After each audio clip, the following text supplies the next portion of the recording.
Hey everyone, and welcome back to the channel. Today we're diving into the best Rufus settings for 2025. Perfect if you want to create bootable USB drives efficiently and avoid common mistakes. If you've ever wondered which settings to choose for Windows, Linux, or live USBs, this video is for you. And don't forget to hit that like button and subscribe for more tech tutorials and guides. Let's start with the partition scheme. Rufus gives you the option between MBR and GPT. Choose MBR if your system uses the older BIOS mode, or GPT for newer UEFI systems. Picking the right scheme ensures your USB will boot correctly on your target device. Next is the file system. Most of the time, FAT32 works best for compatibility, especially with UEFI systems.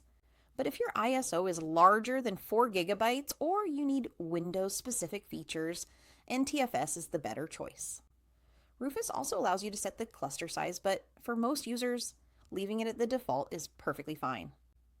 A helpful tip is to label your USB drive clearly so you know which bootable media it is, especially if you're managing multiple drives. Rufus also offers quick format, which is usually fast and reliable. For beginners, sticking with quick format is fine, but advanced users can explore full format options for extra safety. Another important setting is ensuring you've selected the correct ISO file. Rufus supports Windows, Linux, and other live USBs, but using the wrong ISO or a corrupted file can prevent the USB from booting. Always verify your ISO before creating the bootable drive.